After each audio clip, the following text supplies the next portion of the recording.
Right, we're going to try something a little new. This is a game log from the first game, the semifinals that I played in several days ago. It's new in that it's not a live game. We're going through a log. I'm not going to be posting any recordings of the live games from that particular match at the request of one of my opponents. More about that in the forum threads. But so I much prefer doing it live and then posting some extra additional comments, but this should be good too. I guess it's also new because I'm trying it out. Audio-wise, I am using this microphone, but without actually wearing the headset that it's attached to, which is terribly uncomfortable, and as I don't actually need to hear anything, well, hopefully this will work. So this was game one of the semifinal, and we're using a 6-4-2-0 point system, but because you just have to work to win through the pod, that's basically equivalent of 3-2-1-0, which I think is equivalent to 4-3-2-1, which is exactly evenly spaced for each player, which, well, I don't know, I think there should be some slight extra bonus for getting first, but whatever, this is quite a reasonable system. If you go ahead and here you can see the the cards that were on the board. And what this board screams out is engine. For a two-player game anyway, it would scream out engine. I think, with the fishing village, the king's court especially, and Margrave is a nice draw piece, and an attack. And attacks are usually fairly good in engines. Keeping big money down to 3 cards is pretty decent. However, here this is a 4-player game, and I actually decided not to go engine. And my reasons are the following. One is that there's going to be a lot of people going engine. I'm going to be 4th player, but more importantly, it's a 4-player game, so it's going to end very quickly. You're not going to be able to get lots of the engine components. And Horde. And the reason why Horde I think is particularly important is because Margrave is the draw piece, is the main sort of building block of the engine. And so if they all go for engines, I'm going to get hit with a lot of Margraves every turn, which is in some ways bad. It knocks you down to a 3-card hand. But on the other hand, if you have a Horde, that's going to knock you up to a lot of golds probably, and more importantly, every Margrave after the first just gives you a filtering effect, right? So I should have a very good 3-card hand, as opposed to just sort of a crummy 3 cards out of 6, which isn't that bad to start with, but it's not that great. Here I'm going to end up basically having, I figured, 3 cards out of 7, 8, 9, 10, which is certainly enough to get a duchy a lot, and hopefully have enough of a lead that I can end up doing well. I didn't actually probably expect to win because I expected some engine or other was going to have a big mega turn and probably end up winning.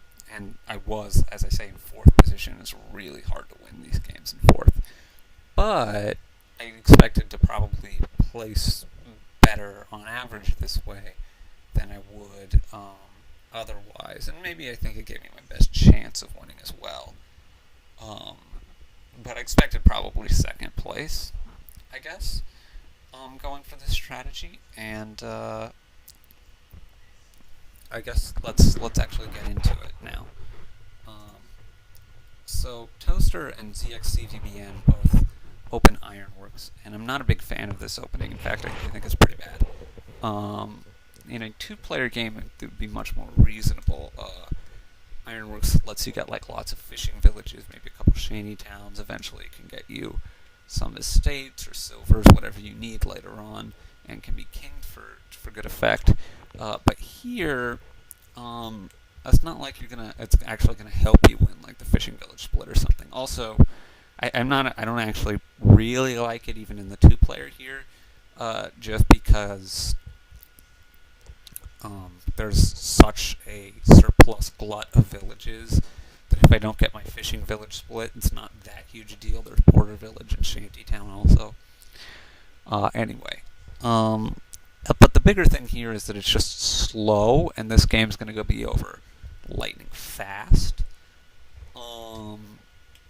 And it's like Ironworks is good for a long term. It gives you depth and stuff, but early on in the game, it's not very good because it's just slower. And I don't think you're going to get past the stage where the slower is going to hurt you in a game like this. Now, All Fail opens Fishing Village, which I think is quite a good opening. And then I opened Silver, and I considered getting a Shantytown, but on the whole, I think Silver's a little better because it helps me get a little bit of a better chance at getting Horde. At least I think. Somebody should actually calculate these openings.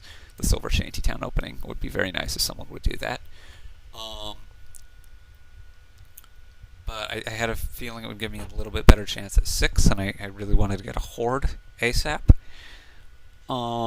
And the other bigger thing is that while often it would probably be a 3-card hand that would let me draw 2 more cards, 2 average random cards isn't necessarily going to be that great or that much better than a silver. And more than that, I wanted to get some Margraves, a Margrave or 2, as part of being the centerpiece of my deck. And Margrave can draw Shantytown dead, but drawing silver is quite good, especially in the short game that I'm expecting to have. So that's why I ended up not going for the Shantytown. But it was a strong consideration because it helps you cycle early and stuff like that. Now, Tim Chen, All Fail, does actually go ahead and grab a Shantytown. Now, the reason I'm not sure about this is that I'm a little bit worried that it hurts his chances of getting 5. Although he's done some math on it and it seems pretty good to him. And to be clear, I think he will more often than not still get 5 off of a Fishing Village Shantytown opening.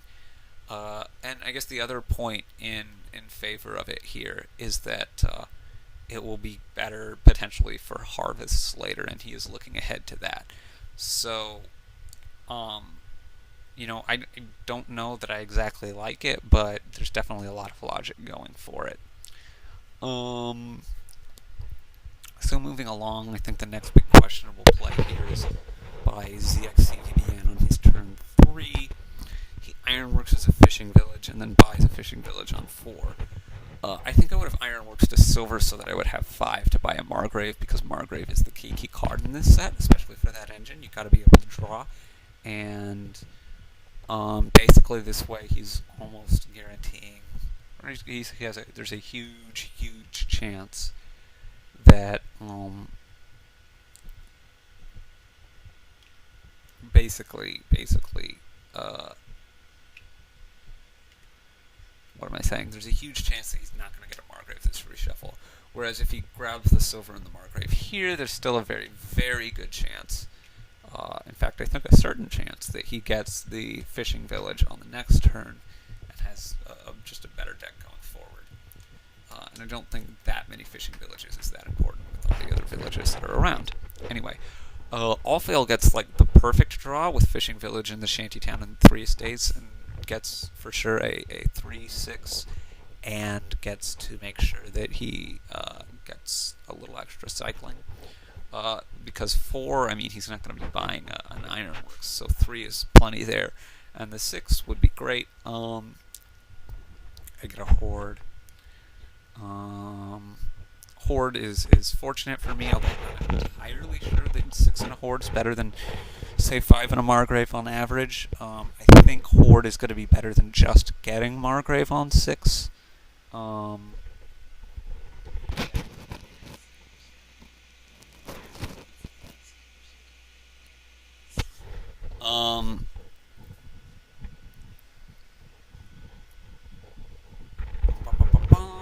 What was I saying? Oh, right. I know that for big money Margrave, you want, at least in 2-player, you want a Margrave before you get a gold, even on 6. Because it's 4-player and more because it's Horde, and more because of the combination of those two things, I think I want the Horde, so I went ahead and got that. We see more fishing villages getting powered through. Now, All failed neglects to get a border village here, which I think was just an oversight. Border village into Margrave. Pretty sure has to be better than just Margrave. I get stuck with 2, which is not real good, because silver is going to be a lot better for me, I think, than Haven. Because I'm going to get bullied around with a bunch of Margraves, Haven's just not going to be a very good card, because in a 3-card hand, you don't want to be wasting one of those cards on a Haven. Also, it's going to miss the reshuffle like every time. So in fact, I considered not getting it, but I think I figured it was probably a little better to get it than not. But anyway, 2 instead of 3 was a big deal. Then on turn 5, absolutely every player gets a Margrave. And progressing along here, another border village into Margrave, another Margrave, and I get another Haven, which is not cool, man. Two hands on Havens is for the deck that I want. But we'll go through here. First of all, I have a pretty good hand that gets Margrave attacked here, which is not so fun. He has 5 here, and he goes Fishing Village in Haven. I'm not sure about that, but I guess I'd have to look a little bit closer again at his Fishing Village count. He maybe really needed it. Also, I guess the Haven is going to help him set up what he wants to do with Harvest later on. Although that Haven's going to end up missing the reshuffle a whole ton, I'm guessing. On the other hand, I'm able to play my Margrave anyway, and get 8 and a province with a gold. So this puts me out to the lead, which is something that I need. Playing my strategy, because the engines will eventually be stronger, probably close to the point that the game starts ending. And their engines start firing. Boom, boom. 2 Margrave attacks in there. 1, 2 more in there. And he gets a King's Court and Haven, so that's looking pretty good for him. And 2, 3 more Margrave attacks. So that's 2, 2, and 3. That is 7 Margrave attacks, which actually got me to drawing most of my deck, getting a good 3-card hand with Margrave again, and getting 8 and a province with a gold again. Okay. Then 2 more Margrave attacks here. 3, 4. So 4 more Margrave attacks. I again get my Margrave. Now, I probably shouldn't have it 3 in a row, but 2 in a row is not at all surprising, given how many Margraves I'm getting attacked with. I get another province, and I feel pretty good about myself at this point. Now, All Fail has gotten this Harvest, and that's pretty good for him. And he also has a King's Court. So his engine is a little bit stronger now. He has a little bit more money potential, a little bit better in the villages, and his Margraves are totally healthy. He does have to potentially worry about, I guess, drawing his whole deck, and the Harvest not being worth anything. Also, he doesn't have so much that the Harvest is going to be worth more than 3. So much variety, that is. Sometimes 2. But anyway. But there's not a lot he can do about that, and it is kingable for lots of money, which is probably good. Now, 1, 2, 3 more Margraves here, and a pretty nice hand for him. Oh, also the other thing about this Kinged Fishing Village. Let's go up to that. Where is that? Where was that? Here. Right. So he's gonna reshuffle. Kinging a Fishing Village is probably not so great, because it makes your King's Court miss the reshuffle. I probably would have been more apt to king the Ironworks, but another reason why the Ironworks wasn't so great, perhaps. Or to set the King's Court aside with the Haven. Yes, there's that idea also. So coming back down here, he gets a pretty nice hand anyway, and reshuffles again anyway, and starts to pick up a lot of gold with his Horde. However, All Fail really has his engine humming. He's able to king a Harvest, get quite a bit of cash, and here, despite about 1,000 plays of Margrave, my hand could not get it better than Haven Silver Copper. I could have had Silver Copper Copper on a number of occasions, but I'm not going to buy anything on 4, so this is better than that. I play my Haven and drew another Copper, so I set the Silver aside and buy an estate. Now, the estate's going to be real important, and I knew it was going to potentially be pretty important because, well, it's an extra point, right? And the game's getting really close to ending, and with all of the Margraves going around, this is also why I wanted Horde against Margrave.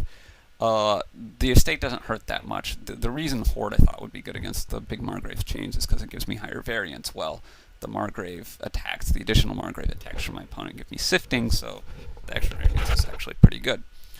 Anyway, so lots more plays here. Toaster is able to get a province on his 8. And ZXCVBN is able to get not a ton. All fail. Zips through big hand. 3 fishing villages, a kinged harvest gets him 8. And then here's 8 more. It's exactly enough to double province. Of course, I, at this point, after the bad and before and after getting a lot more Margraves, in fact, I started with gold in my next hand, which I had to get rid of some. I get another province here. And then Duchy, a King to Margrave, lots of Margrave plays.